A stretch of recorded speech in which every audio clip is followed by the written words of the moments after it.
యేసే పరిష్కారము అనుదిన Bible study కార్యక్రమం ప్రేక్షకులందరికీ మన ప్రభువును ప్రియ రక్షకుడు అయిన యేసుక్రీస్తు వారి అత్యున్నతమైన నామమున వందనాలు. ప్రభువునందు ప్రియ దేవుని బిడ్డలారా, మరి నిన్నటి దినం వరకు మనం సామెతల గ్రంథాన్ని ధ్యానం చేసుకొని సంపూర్తి చేసుకున్నాం. నేటి దినం నుండి ప్రసంగి గ్రంథాన్ని ప్రారంభించుకుందాం.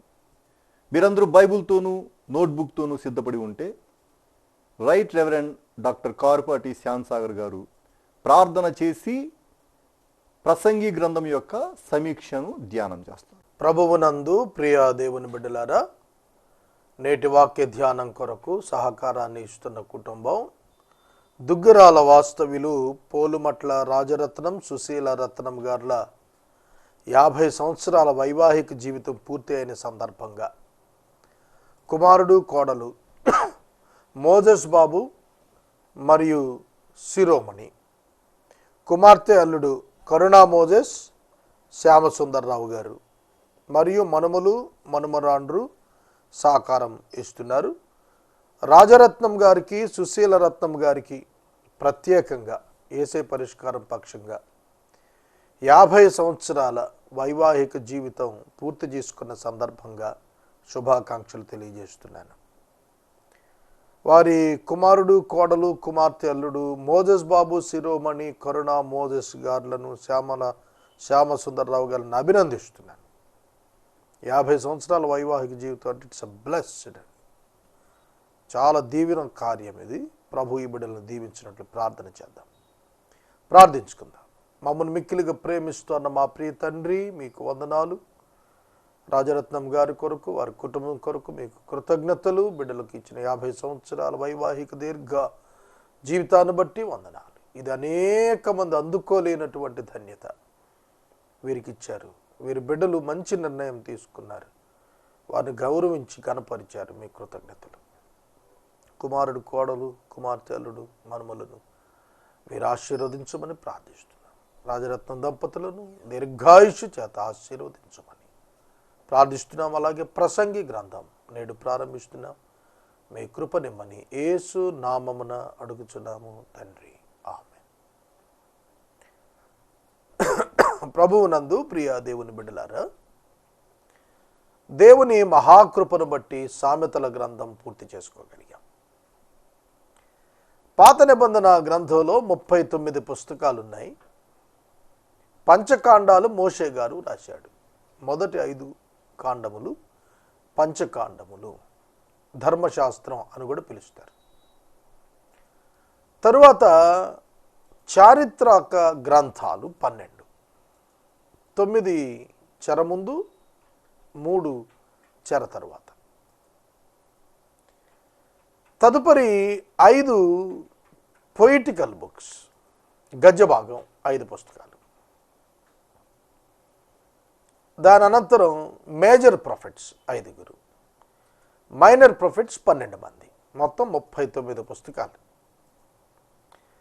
39 పుస్తకాల్లో ఇప్పటికి మనం 20 పుస్తకాలు పూర్తి చేసుకున్నాం. ఇంకా హాఫ్ ఇన్ని నెంబర్ ప్రకారం చూస్తే ఇంకా మనకు 19 పుస్తకాలు పూర్తి చేయాల్సింది ఉంది. Major part of old testament complete చేసుకోగలిగాం, దేవుని కృప. గ్రహించండి. ఇవాళ మనం ప్రసంగి గ్రంథం ప్రారంభించుకుంటున్నాం. ప్రసంగి గ్రంథం సొలొమోను గారు రాశాడు. ప్రసంగి అనే మాట హీబ్రూ పదంలో కోహెలెట్. కోహెల్ అంటే అసెంబ్లీ, కోహెలెట్ అంటే who is addressing the assembly. పాత నిబంధనలో సమాజాన్ని కోహెల్ అనేవాళ్ళు హీబ్రూ భాషలో. దాన్ని సెప్టువాజెంట్ గ్రీకులో అనువదించినప్పుడు ఎక్లీసియాస్టెస్ అన్నారు. ఇంగ్లీష్లో అర్థం ఏంటంటే ద ప్రీచర్, బోధకుడు, ప్రసంగి అని అర్థం. తెలుగులో ప్రసంగి అన్నారు, ఇంగ్లీష్లో ప్రీచర్ అన్నాడు, గ్రీకులో ఎక్లీసియాస్టెస్ అన్నాడు, హీబ్రూలో కోహెలెంట్ అని అన్నాడు. సొలొమోను పరిపాలనా కాలం 40 సంవత్సరాలు. క్రీస్తు పూర్వం 935వ సంవత్సరంలో ఈ ప్రసంగి గ్రంథం రాశాడు. తన చివరి 5 సంవత్సరాల పరిపాలనలో రాశాడని భావిస్తారు. సౌలు 40, దావీదు 40, సొలొమోను 40, 120 ఏండ్లు ముగ్గురు పరిపాలన చేశారు. దావీదు కుమారుడైన సొలొమోను 700 మంది భార్యలు, 300 మంది ఉపపత్నులను కలిగి ఉన్నాడు. విస్తారమైన జ్ఞానం కలిగి ఉన్నాడు. విస్తారమైన జ్ఞానం. దేవుడు జ్ఞానాన్ని వరంగా ఇచ్చాడు. అంత తెలివి కలిగిన వాడు ఇంకా మానవ జాతిలో ఎవరు పుట్టలేదేమో. అంత గొప్ప జ్ఞాని, మహాజ్ఞాని సొలొమోను అని పిలుస్తాం. ఆ మహాజ్ఞాని తన యొక్క పర్వర్టెడ్ పీరియడ్లో తన భార్యలు తనను విగ్రహారాధన వైపు త్రిప్పివేసిన తరువాత కాలంలో లోకాన్ని పరిశీలించాడు. చివరి దశలో లోకాన్ని పరిశీలించినప్పుడు అతని హృదయంలో వచ్చిన తలంపులు అతను రాస్తూ వచ్చాడు. విచిత్రమైన పుస్తకం ఇది. ప్రసంగి గ్రంథం 12 అధ్యాయాలు ఉంటుంది, కానీ విచిత్రమైన పుస్తకం ఇది. చివరికి వచ్చేటప్పటికి ఎంతో జ్ఞానవంతుడైన సొలొమోను భౌతిక ముగింపులను గురించి మాట్లాడుతూ వచ్చాడు. నిరీక్షణ కలిగిన వాడి వలె మాట్లాడలేకపోయాడు. Under the sun, under the sun అనే 2 పదాలు ఒకసారి గుర్తుపట్టండి. Under the sun, SUN, sun అంటే సూర్యుడు. Under the sun, SON, son అంటే కుమారుడు యేసుక్రీస్తు. మన జీవితంలో 2 ఆస్పెక్ట్స్. ఒకటి అండర్ ద సన్, సూర్యుని క్రింద, అండ్ అండర్ ద సన్, ప్రభు అయిన క్రీస్తు కింద, నీతి సూర్యుని కింద. ఈ యొక్క ప్రసంగి గ్రంథంలో అండర్ ద సన్, సూర్యుని క్రింద చూచి మాట్లాడాడు సొలొమోను. But as a believers we should look unto under the sun, Jesus Christ.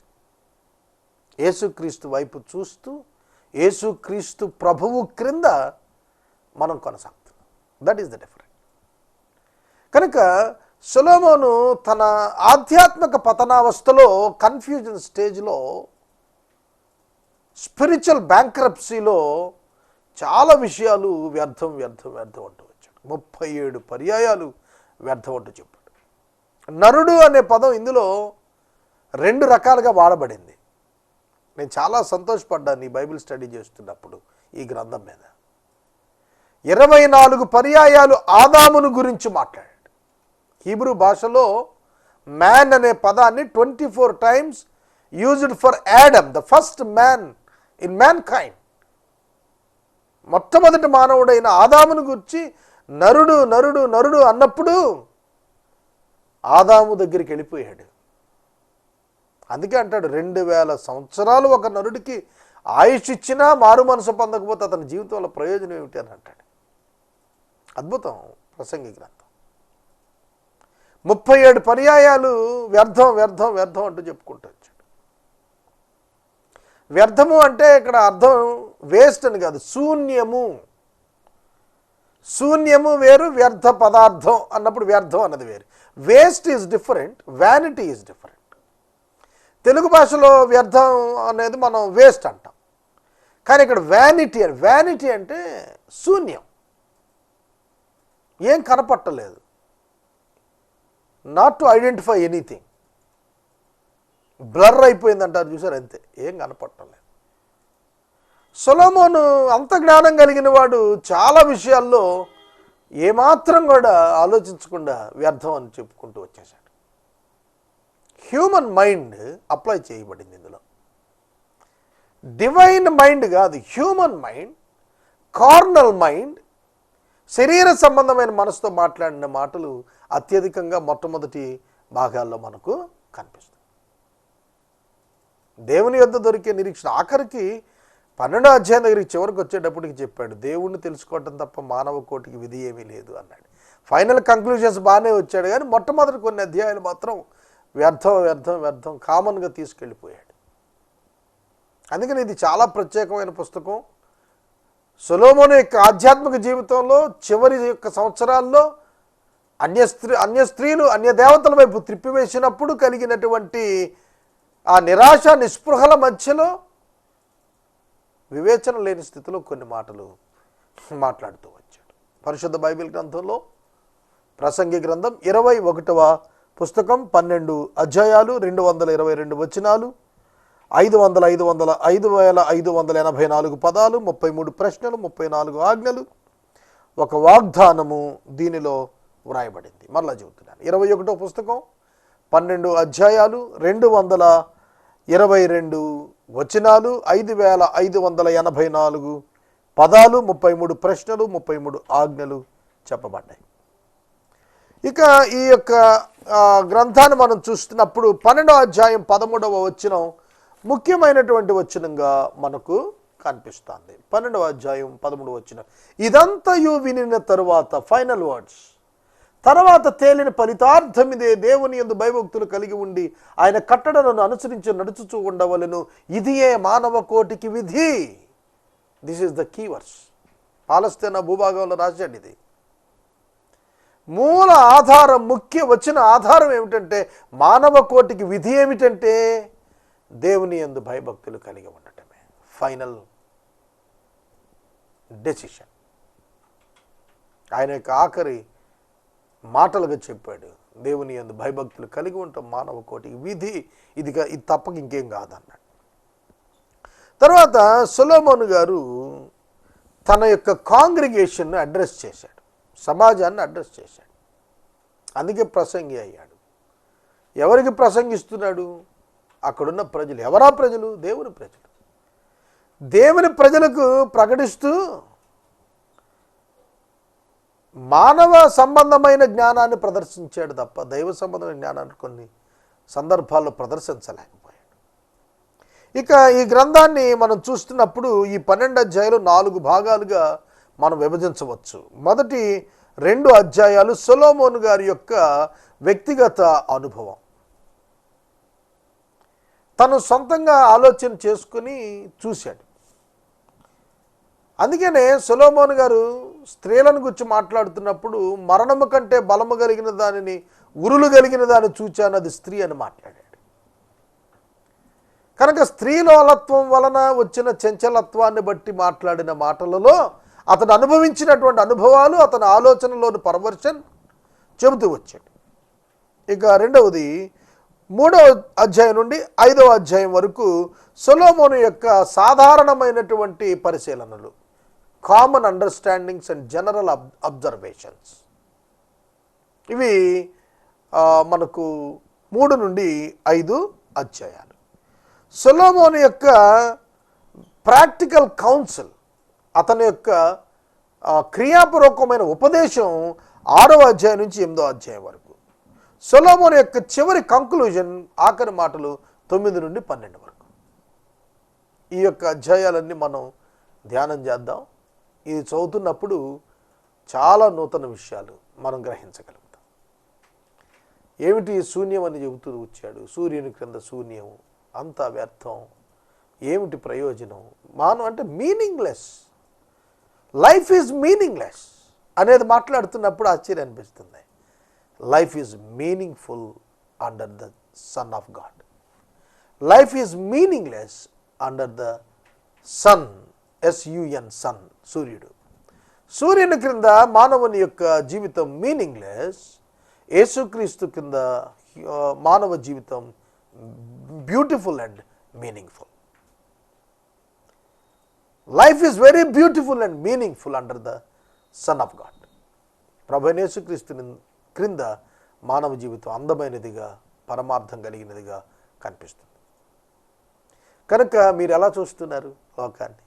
సొలొమోను గారి కళ్ళతో మనం ఈ అధ్యాయాలు పరిశీలించినప్పుడు చూస్తే మహాజ్ఞానులుగా చెప్పుకున్నటువంటి వారు భూమి మీద వారి అభిప్రాయాలతో ఇవి ఏకీభవించి ఉంటాయి. ఎథియిస్టిక్ వ్యూ కనిపిస్తుంది. చాలా సందర్భాల్లో దేవుడు లేడు అనే పద్ధతిలో మాట్లాడుతూ వెళ్ళిపోతాడు. అన్నీ ఒకటే, అంతా ఒకటే, ఏమీ మార్పు లేదు అన్నట్టుగా వెళ్ళిపోతాడు. ఏమీ మార్పు ఎందుకు ఉండదండి? ఎందుకు ఉండదు అంటే అది కార్నల్ మైండ్కి అందదు.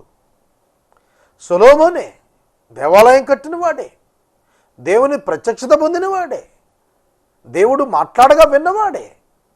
కానీ ఆ పరిశుద్ధత, ఆ నీతి ప్రాక్టికల్గా జీవితంలో లేకపోయేటప్పటికీ శూన్యంగా కనపడింది. You may be a great bishop or you may be a great presbyter in church, great Christian leader, great experiences with the word of God అవ్వచ్చు. కానీ నీవు లోకంలో పడిపోతే నీకేమీ అర్థం కాదు. You will become spiritual blind. ఆత్మీయంగా గుడ్డితనానికి వెళ్ళిపోతాం. ఇది వాస్తవం అండి. నీ పాత అనుభవాలు కాదు, ప్రస్తుత స్థితి అలా ఉంది. నీ పాత అనుభవాలు గొప్పకుండొచ్చు, కానీ నీ ప్రస్తుత స్థితి నీ పాత అనుభవాలని కన్ఫర్మ్ చేస్తుందా, డినై చేస్తుందా? ఇది నువ్వు తప్పకుండా ఆలోచించాల్సినటువంటి అంశం. ఇందులో కొన్ని మెగా థీమ్స్ ఉన్నాయి. ప్రధానంగా వాటిలో మనం చూస్తున్నప్పుడు emptiness, work, death, wisdom and searching, ఈ పదాలు మనం చూడగలుగుతాం. ఇందులో భూమి మీద నరుడు చేసే పనిని గురించి చాలా విషయాలు బోధిస్తూ వచ్చాడు. పని వలన ప్రయోజనం లేదనేటువంటి అండర్స్టాండింగ్ వచ్చేసాడు. కనుక దేవుడు ఇచ్చేటువంటి అవగాహన అతడు మిస్ అయ్యాడు. సొలొమోను దేవాలయం కట్టినప్పుడు, సొలొమోను ప్రార్థిస్తున్నప్పుడు, ప్రభువు ఆ మందిరాన్ని తేజస్సుతో నింపినప్పుడు, ఆ అనుభవాన్ని చూచినప్పుడు, యాజకుల లోపలికి వెళ్ళలేకపోతున్నప్పుడు, 1000 దహన బలులు ఇచ్చినప్పుడు ఉన్న అనుభవం చివరి రోజుల్లో స్త్రీలోలుడైపోయినప్పుడు లేదు, చల్లారిపోయాడు. నువ్వు ఒకప్పుడు బాగుండి ఉండొచ్చు, ఒకప్పుడు శ్రేష్ఠుడు ఉండొచ్చు, ఒకప్పుడు గొప్ప సువార్థికుడు అయి ఉండొచ్చు, గొప్ప ప్రార్థనాపరుడు అయి ఉండొచ్చు. కానీ ఇప్పుడు నువ్వేంటి? ఈ స్థితిలో నువ్వెవరు? ప్రసంగిలా వ్యర్థం అనుకునే జీవితానికి వెళ్తున్నావా, లేక ప్రభువుతో నడవాలి, ప్రభువుతోనే జీవితం అనుకుంటున్నావా? ఒక విధంగా బాగా లోకాన్ని అనుభవించేసి వెక్స్ అయిపోయిన వాడిగా కూడా సొలొమోను మనకు కనిపిస్తాడు. అతను అందుకోలేని సౌఖ్యం లేదండి. అతను అనుభవించినటువంటి పరిస్థితులు లేవు, అన్నీ అనుభవించాడు. ప్రపంచంలో అందరికంటే ఎక్కువగా లోకాన్ని అనుభవించిన వాడు సొలొమోనేనేమో. ఆఖరికి కోతులు పెంచుకొని, నెమళ్ళు పెంచుకొని మీనింగ్లెస్ లైఫ్ గడిపాడు. ఆయన రాసిన సామెతలు, ఆయన రాసినటువంటి అద్భుతమైనటువంటి కీర్తనలు ఎంత లోకాన్ని పరిశీలించి దేవుని చెంతకు ప్రజలు నడిపించేవిగా ఉన్నాయో, ప్రసంగిలో కొన్ని మాటలు దేవుడు అసలు ఇతనికి తెలియదా అని అనిపించే స్థాయిలో కనిపిస్తాయి. అసలు ఈయనకు దేవుడు ఎరుగడా, దేవుడు ఉన్నాడని నమ్మడా అని అనిపిస్తుంది కొన్ని సందర్భాల్లో. కాబట్టి ప్రసంగి గ్రంథం ఉత్కృష్ట గ్రంథం. ఇది పోయిట్రీలో 4వ పుస్తకం. తర్వాత పరమగీతం ఉంది, అది కూడా ఆయన రాసిందే. సాంగ్ ఆఫ్ సాంగ్స్, అద్భుతమైన గ్రంథం అది కూడాను. ఈ పుస్తకాలు మన జీవితాలకు చాలా ఉపయోగమైనటువంటివి. వీటిని ధ్యానిస్తూ చదవాలి. ఊరికే పైన చదువుతాం కాదు, దీన్ని విత్ స్టడీ అండ్ మెడిటేషన్ మీరు ధ్యానం చేస్తే మీకు అద్భుతమైనటువంటి కంటెంట్ దొరుకుతుంది. మీ ఆత్మీయ జీవితాలకు శ్రేష్టకరమైనటువంటి అద్భుతకరమైన ఆధ్యాత్మిక సహాయం లభిస్తుంది. సాతానుడు తెచ్చేటువంటి శోధల నుండి తప్పించుకోవటానికి, ఒక మీనింగ్ఫుల్ లైఫ్ ఈ లోకంలో కనుగొనటానికి, యేసుక్రీస్తు నందు ఉన్నత నిత్య జీవం గురించిన అవగాహన తెలుసుకోవటానికి, ఈ 70 సంవత్సరాల జీవితం చాలా శూన్యంతో కూడింది, వ్యర్థంగా ఉండేది, దీనివల్ల ప్రయోజనం లేదు, ఇటర్నల్ లైఫ్ ఈజ్ ఇంపార్టెంట్ అనేటువంటి సత్యానికి మీరు ఇందులో రాగలిగేటట్లుగా చివరి మాటలు సొలొమోను తెలియచేస్తూ వచ్చాడు. ఇక మనం మొదటి అధ్యాయం 1వ వచనం నుండి వాక్యాన్ని ప్రారంభించుకుందాం. నా ప్రత్యేక మనవి, ఈ 12 అధ్యాయాలు ధ్యానించడానికి ఎంత సమయం పడుతుందో నాకు తెలియదు, కానీ ఎపిసోడ్ సహకారులు మాత్రం ఖచ్చితంగా కావాలి. ఎపిసోడ్ సహకారుల కొరకు మీరు ప్రార్థించండి. వాక్య ధ్యానంలోకి వెళదాం. ప్రసంగి గ్రంథం 1వ అధ్యాయం 1వ వచనం చదువుకుందాం. 1వ వచనం చదువుతున్నాను చూడండి.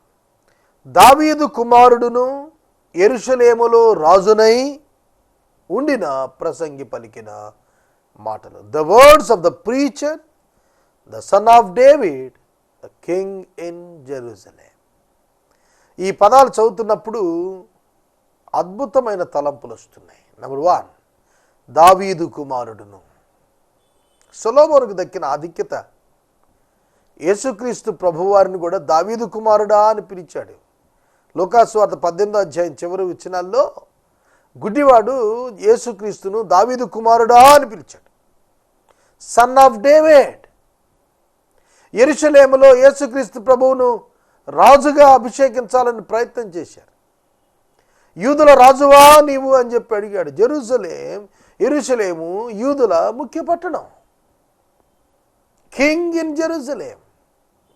యేసుక్రీస్తు ప్రభువు వారికి ఎటువంటి ఆధిక్యతలైతే ఆపాదించబడుతూ వచ్చాయి, అవే ఆధిక్యతలు సొలొమోను గారికి కూడా ఆపాదించబడుతూ వచ్చాయి. దావీదు కుమారుడు, సన్ ఆఫ్ డేవిడ్. ఎంత గొప్ప ఆధిక్యతో తెలుసా దావీదు కుమారుడు అంటే? సామాన్యుడా దావీదు? ఎన్ని కీర్తనలు రాశాడు, ఎంత గొప్పవాడు, ఎటువంటి ధైర్యశాలి, ఎంత ప్రార్థనాపరుడు, ఎంత నీతిమంతుడు, ఎంత పశ్చాత్తాపడ్డాడు. అటువంటి ఆయన కుమారుడు. ఎవరబ్బాయివి నీవు అని అడిగితే పలానా వారు అబ్బాయి అంటే ఒక స్టాండర్డ్, ఒక థింకింగ్ ఉంటుంది, ఒక అభిప్రాయం ఏర్పడుతుంది. దావీదు కుమారుడు, యెరూషలేములో రాజై ఉన్నవాడు అంటే సొలొమోను అనే పదాన్ని ఇక్కడ ప్రసంగం రాస్తున్నాడు. పేరు సొలొమోను, వ్యక్తిగా అతని యొక్క గుణం ప్రసంగం చేస్తున్నాడు. ప్రసంగిగా చెప్పాడు. కోహెలెంట్ అంటే అడ్రస్సింగ్ ద అసెంబ్లీ. అసెంబ్లీ అంటే called out people can be gathered as the assembly. పిలువబడిన వారు ఒక చోట కూడుకున్నప్పుడు ఏర్పడిన సమాజము ప్రత్యేకించబడినటువంటిది. కోహెల్ అన్నారు, కోహెలెంట్. తరువాత ఎక్లీషియాస్టిస్. సంఘాన్ని ఎలా ప్రత్యేకించి చూపించాడు, అలా ప్రత్యేకించబడిన సమాజంతో మాట్లాడుతున్నాడు. ఏం అడ్రస్ చేస్తున్నాడు, ఎవరిని అడ్రస్ చేస్తున్నాడు, ఎవరియనా, ఈయన ఉనికి ఏమిటి, ఈయన బ్యాక్గ్రౌండ్ ఏమిటి, ఈయన ప్రస్తుతం ఏమిటి? ఆయన రాజుగా ఉన్నాడు ప్రస్తుతాన. ఆయన పలానా ఆయన కుమారుడై ఉన్నాడు, ఉనికి కలిగిన వాడై ఉన్నాడు. కానీ పలుకుతున్నటువంటి మాటలు ఎటువంటి మాటలు పలుకుతున్నాడు? నిన్ను గుర్చిన ఇంట్రడక్షన్ ఎలా ఉంటుంది? ప్రసంగిని గుర్చిన ఇంట్రడక్షన్ దావీదు కుమారుడని, పలానా ఉద్యోగంలో ఉన్నాడని చెప్పారు. నీ గురించి ఏం చెప్పబడుతుంది? ఒకసారి ఆలోచించు. నా గురించి ఏం చెప్పబడుతుంది? నా గురించి చెప్పబడిన దానికి నేను మాట్లాడుతున్న దానికి నీ సంబంధం లేకపోతే ఏమిటి ప్రయోజనం? నా గురించి చెప్పబడిన సాక్ష్యమునకును నా జీవితం నుండి కనిపిస్తున్నటువంటి అభిప్రాయమునకును మ్యాచ్ కాకపోతే, పోలిక కుదరకపోతే ఈ బ్రతుకు వలన ఏమిటి ప్రయోజనం? సొలొమోను దగ్గర అదే ఇక్కడ మనం ఆలోచించాల్సిందే. Vanity of vanities, says the preacher. Vanity of vanities, all is vanity. వ్యర్థము వ్యర్థము అని ప్రసంగి చెప్పుచున్నాడు. వ్యర్థము వ్యర్థము సమస్తము వ్యర్థమే. శూన్యం శూన్యం శూన్యం శూన్యం. రక్షణ పొందని వానికి సమస్తం శూన్యమే. After death what will happen అనే ప్రశ్న అడిగితే ఐ డోంట్ నో, శూన్యం, నాకు తెలియదు అంటారు. అండర్ ద సన్, సూర్యుని క్రింద సమస్తం శూన్యమే. మరణానంతరం సమస్తం శూన్యమే. శూన్యము వ్యర్థము వ్యర్థము అని ప్రసంగి చెప్పుచున్నాడు. సూర్యుని క్రింద నరులు పడుచుండు పాటు అంతట వలన వారికి కలుగుచున్న లాభమేమి? కన్ఫ్యూజన్ స్టేజ్లో ఉన్నాడు. మీరు చెప్పండి, భూమి క్రింద నరులు పడుచున్న పాటులో వారికి ప్రయోజనం ఏమిటి? ఇది ఆలోచించాలి. చాలామంది వందల కోట్లు, వేల కోట్లు, లక్షల కోట్లు సంపాదిస్తున్నారు. They are becoming old and they are going to die. వాళ్ళు వృద్ధులైపోతున్నారు, చనిపోతారు. మరి వారు ఏం చేస్తారు? వారు సంపాదించిన దానివల్ల ఏమిటి ప్రయోజనం? కనుక ఇతని యొక్క అభిప్రాయం ద్వారా కూడాను you can rectify your life, you can rethink of your thoughts. నీ ఆలోచనలు మరలా ఆలోచించుకొని నీ జీవితాన్ని రెక్టిఫై చేసుకోవాలి. ఏమిటి నీ యొక్క పాటు వలన ఏమిటి ప్రయోజనం? ఇవాళ ఫిబ్రవరి 6వ తారీఖు. ఇవాళ ఉదయం నుంచి నువ్వు ఎన్ని పనులు చేసి ఉంటావు? నీకేమొచ్చింది దానివల్ల? ఒక్కసారి నిద్రపోయే ముందు ఆలోచించు. ఉదయాన్నే లేచావు, బ్రష్ చేసుకున్నావు, బ్రేక్ఫాస్ట్ చేసావు, మందులు వేసుకుని ఉంటావు, ఫ్రెండ్స్ని కలిసి ఉంటావు, ఆఫీస్కి వెళ్ళి ఉంటావు, డిఫరెంట్ వర్క్స్కి వెళ్ళి ఉంటావు, మాట్లాడుతూ వచ్చి ఉంటావు, సాయంకాలం మళ్ళీ లంచ్ చేసి ఉంటావు, కాసేపు రెస్ట్ తీసుకుని ఉంటావు, కొందరు ఫ్రెండ్స్తో కలిసి ఉంటావు, అన్నీ చేసావు. చివరికి వచ్చి ఏమిటి? At the end of the day what is your opinion about your days report? నీ అనుదిన చర్యలన్నింటి యొక్క ఫలితార్థం ఏమని గ్రహిస్తున్నావు? అవిశ్వాసి శూన్యం అంటాడు. నాకు పెద్ద తెలియటం లేదంటాడు. కానీ విశ్వాసి చెబుతాడు, దేవుడు నాకు ఇచ్చిన సమయాన్ని నేను దేవుని కొరకు గడిపాను. అది చెప్పగలగాలి, అలా చెప్పగలగాలి. అంతేగాని నాకు ఆన్సర్ లేదనకూడదు. ఏంటంటే వాళ్ళు ఏం చేశారు మీరు అంటే, దేవుని చిత్తాన్ని నేను గడిపాను, నెరవేర్చాను. ఇది చెప్పగలుగుతామా? సొలొమోను చెప్పలేని ఆత్మీయ స్థితిలో ఉన్నాడు. కనుక ఇవాళ ఇల్లు కట్టుకోవటాలు, లేకపోతే ఉద్యోగాలు చేసుకోవటాలు, కుటుంబ జీవితాలు గడపటాలు, ఇవి భౌతికంగా చూస్తే పెద్ద ప్రయోరైజ్డ్గా మీకు ఏం కనిపించవు. కానీ వాటి వెనకాల ఉన్న దైవిక ఉద్దేశ నెరవేర్పు నీవు గ్రహించినంత కాలం కూడా నీకు సమస్తం వ్యర్థంగానే కనిపిస్తుంది. సమస్తం వ్యర్థంగానే కనిపిస్తుంది. చాలా జీవితాలు భూమి మీద ఉన్న 70-80 ఏళ్ళకు వచ్చిన ఆలోచనే ఆ తర్వాత జీవితం మీద క్లారిటీ లేదు చాలామందికి. చాలామంది మత బోధకులకు, మత నాయకులకు మరణానంతర జీవితం మీద ఏ క్లారిటీ లేదు. ఏమవుతుందో మాకు తెలియదు అంటున్నారు. But the Bible says everything after the death of a human being. ఏం జరుగుతుంది అనేది చాలా తేటగా బైబిల్ చెప్పింది. Under the sun, under the sun. సూర్యుని క్రింద దైవ కుమారుడైన యేసుక్రీస్తు క్రింద. ఈ యొక్క ధ్యానాలకు సహకారులు కావాలి. ఈ రాత్రి కాలపు వాక్య భాగమునకు సహకారం ఇచ్చిన కుటుంబం దుగ్గిరాల వాస్తవ్యులు పోలిమట్ల రాజరత్నం గారు, సుశీల రత్నం గారుల 50వ వైవాహిక జీవితం పూర్తయిన సందర్భంగా, వివాహ దినము సందర్భంగా కుమారుడు కోడలు మోజెస్ బాబు శిరోమణి గారు, కుమార్తె అల్లుడు కరుణ మోజెస్, శ్యామసుందర్రావు గారు మరియు గ్రాండ్ చిల్డ్రన్ సహకరిస్తున్నారు. ఈ కుటుంబాన్ని ప్రభు దీవించునుగాక. 50 సంవత్సరాల వైవాహిక జీవితం గడిపిన ధన్యజీవులైన దంపతులను ప్రభు దీవించునుగాక. మనము ఇంతవరకు right reverend doctor Karupati Shyamasagar గారి ద్వారా ప్రసంగి గ్రంథం యొక్క సమీక్షను ధ్యానం చేసుకున్నాం. ఈ కార్యక్రమం ద్వారా మీరు పొందుకొనుచున్న ఆత్మీయ మేలులు ఒక ఉత్తరం ద్వారా మాకు తెలియచేయండి. మీ ప్రార్థనా మనవులు మాకు తెలియచేస్తే ఏసే పరిష్కారం కార్యాలయంలో ఏర్పాటు చేసిన ప్రత్యేక ప్రార్థనా శిబిరంలో మీ కొరకు ప్రార్థిస్తాం.